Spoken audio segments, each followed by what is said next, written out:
Good morning everyone.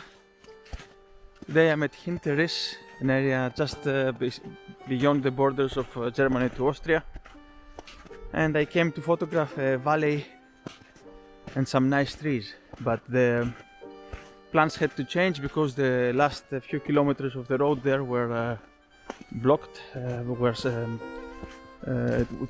was forbidden to drive there, so I had to stop a few kilometers before that point and walk the rest of the way. I don't think I'm gonna get all the way there, but this is a nice valley also at this area here, so I'm going to walk around and see if there are any photograph opportunities for there's a river here and nice mountains, etc.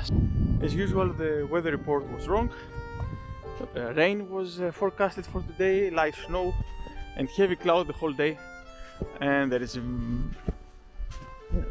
are a few clouds, but I suspect it's going to be blue skies from here on, so I don't know how interesting it's going to be to photograph anything, but well, what can you do?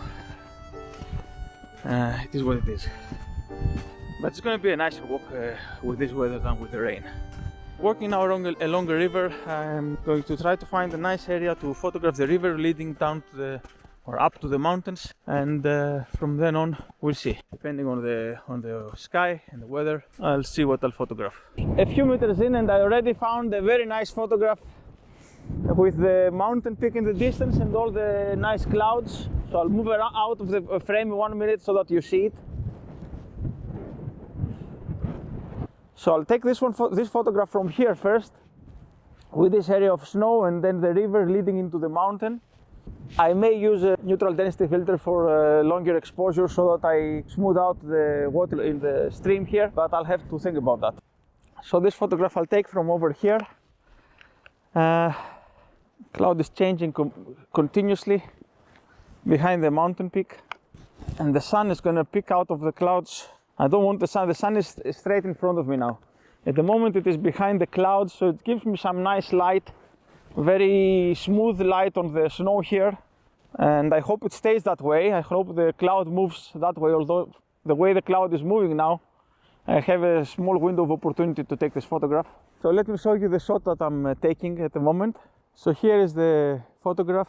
You can see the stream here and the nice shape it does at the beginning of the foreground, and then we have the mountains in the background and that nice sky, which I don't know how visible it is, but actually maybe that's a better way to see it. That's exactly the scene I'm photographing from here.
I found 2 more shots, which honestly I don't think they're anything to write home about, but they could be interesting with the right, if I take them the right way and then process them the right way.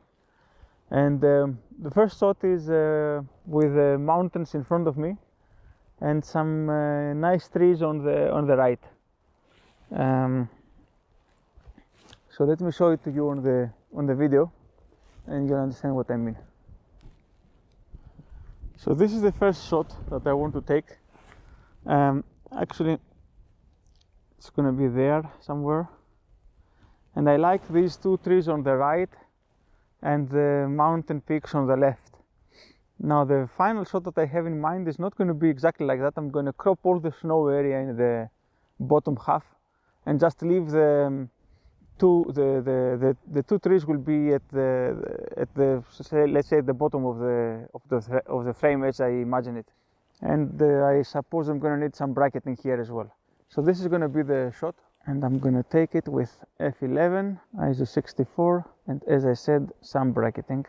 So now I have a choice. If I have the camera completely horizontal, then the edge of the snow looks like it's leaning to the right, because it's actually coming towards me. So that's a natural thing.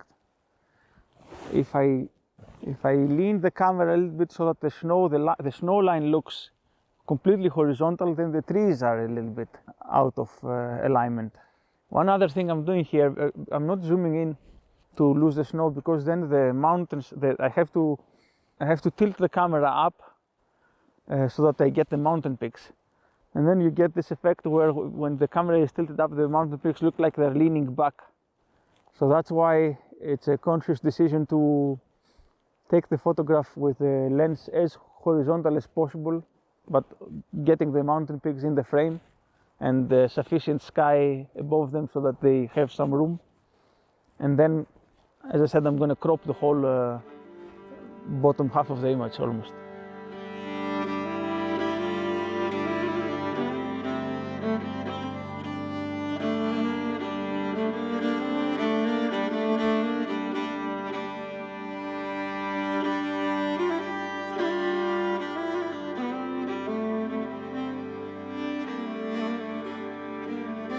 Okay, now moving on to the second photograph that I had in mind from here, or almost from here.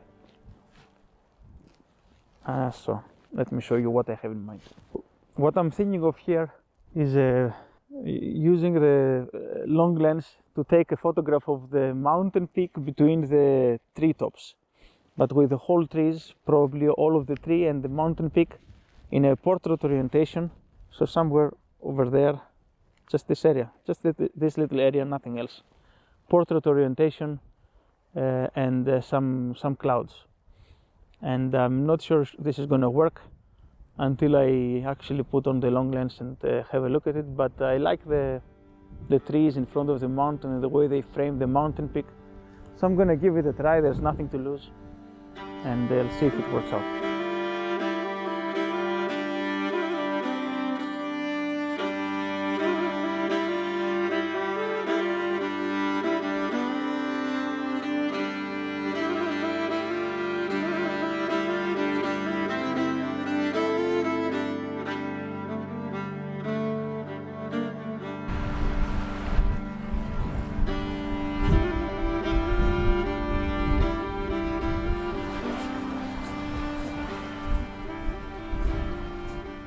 It's nice to be walking again a little bit, because no matter how many pair of socks you wear, if you stand in the snow for enough time, your feet are going to freeze, which was the case now with the previous photographs.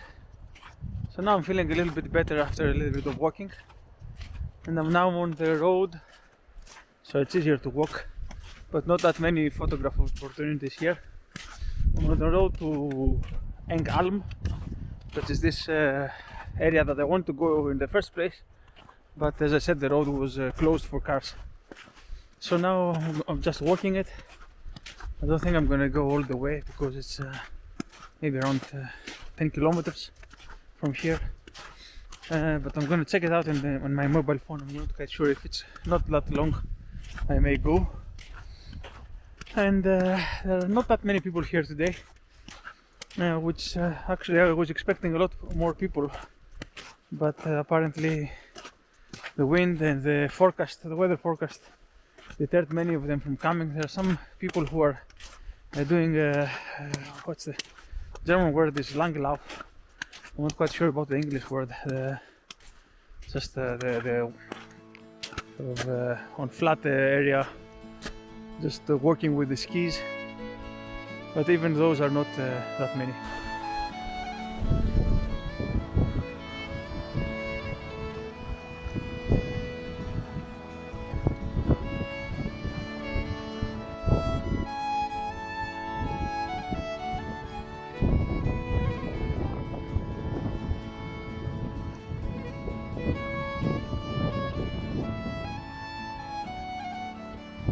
I keep returning back to a similar composition, which is the mountain peak at the distance with some kind of interesting foreground. In this case, the foreground is made by this small S curve in the river here, which you can see right here. It goes like that in front of us, left and then right and then left again. And the problem is there is not a lot of contrast because it's not snowy. If we had snow all over on all these stones, then it would be much stronger, this curve, and a much better composition. But as it is now, I still have a curve which maybe with a long exposure I will be able to smoothen the water, and it's going to be a nicer photograph. And I have some interesting cloud in the background, so I'm going to take the photograph and see at home how it looks. And again, I don't think it's going to be the photograph of the year, but you never know. I think it's going to be okay photograph.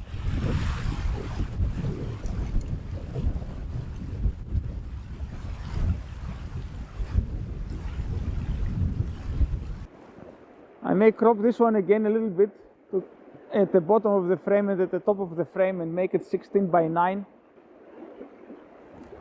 So I'm taking the same photograph now in 16 by 9 format, having a little bit less sky and a bit less of the foreground here,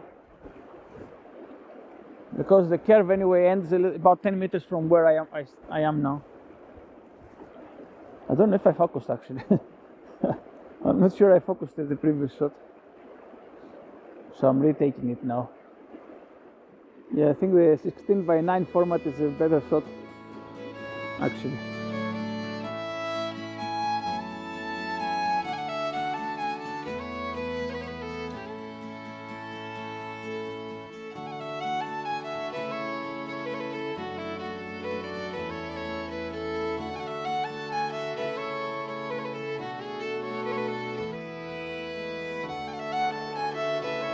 I really would have liked to find a good composition for those peaks up there, but I can't think of anything appropriate here.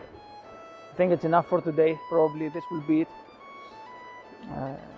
It's getting colder as well, or rather it's the same, it's getting warmer, but I'm colder because I'm in the wind all this time. And this valley is definitely worth walking again at some point, a bit further. But if it has more snow, it will have to be with snowshoes, otherwise it's not possible. And if I want to wade into the water, I'll need how many pairs of shoes can you bring into the hike with you? After some consideration, I decided to go home and stop it here.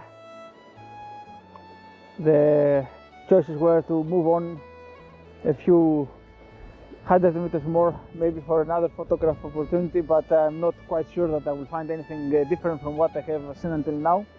The final destination I checked on the phone is 14 kilometers from here, so it's too much to walk and then walk back. And so I'm gonna head back and put this place as well in the bucket list to come again at another point, maybe a bit later in the spring when the road will be open again, and so I'll be able to drive a bit further on, because there are many nice spots here. It's just that it's a very big area, and one day is not enough to explore all of it. And I'm getting hungry as well, so I think it's time now to end it here. So until next time, I hope you've enjoyed this one. If you liked it, maybe give it a like, and if you like the channel, why not follow? It helps. So I'll see you in the next video then. And oh yes, and why don't you write me a comment about the photographs? If you liked any of them, if you thought something could be done different, feedback is always useful. So see you in the next video. Until then, bye bye.